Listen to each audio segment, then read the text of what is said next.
Halo semuanya, pernah nggak kalian bertanya-tanya, kenapa banyak orang yang pindah dari desa maupun kota kecil ke kota besar untuk mencari kerja? Dan pernah nggak kalian bertanya-tanya, kenapa masih banyak orang yang menganggur padahal mereka sudah lulus sekolah maupun kuliah? Mari kita simak pembahasannya bersama-sama.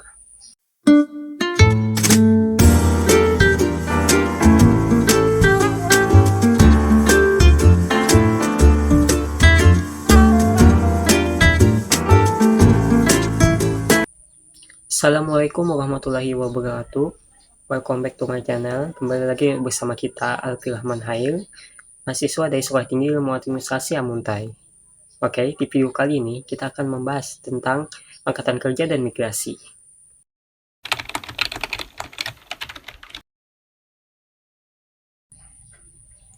Oke, pertama-tama adalah pengertiannya. Angkatan kerja adalah sekelompok orang usia produktif 15 tahun ke atas yang sedang bekerja maupun yang aktif mencari pekerjaan.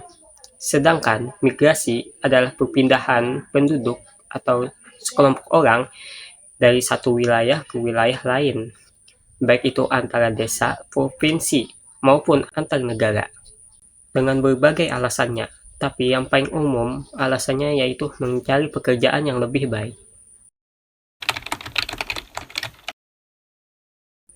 Masalahnya, jumlah angkatan kerja yang terus bertambah dan lapangan pekerjaan yang tidak mencukupi. Akibatnya, banyak pengangguran. Nah, di Indonesia, kasusnya, setiap tahun pasti akan ada lulusan sekolah maupun kuliah.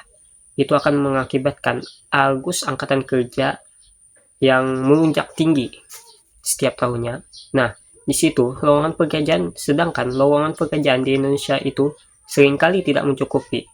Bahkan hampir setengah persen lulusan mahasiswa maupun sekolah SMK atau SMA yang menganggur akibat lowongan pekerjaan yang tidak mencukupi.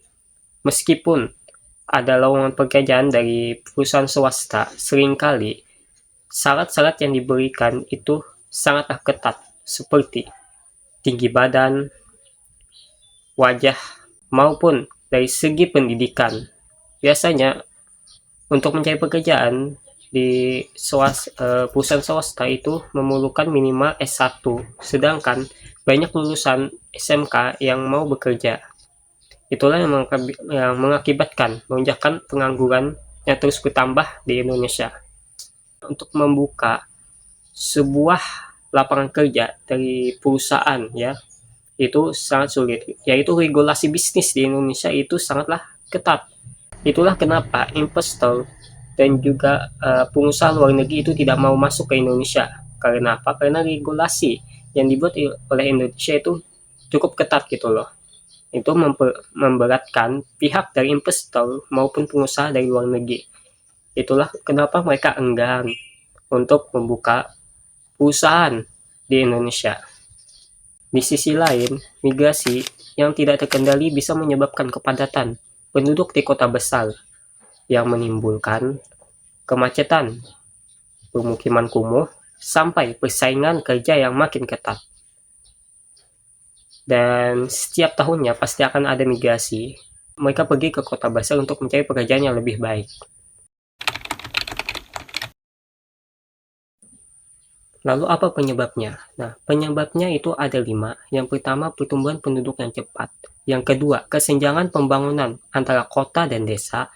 Yang ketiga, minimnya keterampilan kerja dari angkatan kerja muda. Yang keempat, kurangnya informasi lapangan kerja di daerah asal. Yang kelima, yang terakhir, pendidikan tidak sesuai kebutuhan industri.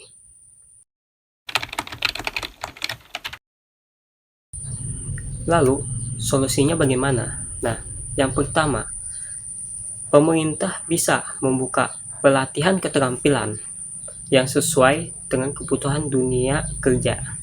Maksudnya di sini, pemerintah bisa membuat kurikulum pelatihan keterampilan untuk persiapan siswa masuk ke dunia pekerjaan. Nah, ini biasanya terdapat pada kurikulum industri 4.0. Karena setahu saya di kurikulum itu kalau secara secara tertulis, situ mengatakan bahwa mahasiswa harus bisa dan terampil dalam dunia kerja, ya. Lalu yang kedua itu perlu perluasan lapangan kerja di daerah agar masyarakat nggak perlu pindah ke kota. Nah, disinilah penyebabnya, karena lapangan kerja di daerah itu sangat sedikit dan informasinya biasanya pun itu tertutup. Hanya mereka yang memiliki koneksi atau orang dalam yang tahu lapangan pekerjaan ini. Itulah kenapa banyak migrasi orang dari kota kecil ke kota besar, karena lapangan kerja yang sedikit. Jadi yang kedua ini perlunya perluasan lapangan pekerjaan di daerah. Itu karena pemerintah itu biasanya itu tidak memperhatikan daerah terpencil dari segi ekonomi. Lalu solusi yang ketiga, penyebaran informasi lowongan kerja yang merata. Solusi yang keempat, itu dorongan pada wirausaha lokal, terutama di sektor kreatif dan UMKM. Ya, jadi pemerintah itu harus mendorong maupun mendukung wirausaha lokal, terutama dari sektor kreatif dan UMKM. Dan ini sudah ada dorongan dari pemerintah untuk industri kreatif dan UMKM. Lalu yang kelima, itu adanya kerjasama antara dunia pendidikan dan juga industri agar lulusan tetap siap bekerja. Nah, di sini menurut saya sekolah itu memang harus bekerja sama ke perusahaan maupun para industri untuk mempersiapkan siswa-siswa yang mandiri dan juga siap secara mental untuk masuk ke dunia kerja. Jadi, angkatan kerja dan migrasi bukan hal yang buruk, tapi butuh pengelolaan yang bijak. Yuk, kita dukung pembangunan yang merata dan jadi generasi yang siap bersaing. Jangan lupa like, share, dan subscribe kalau kalian suka konten edukasi seperti ini. Sampai jumpa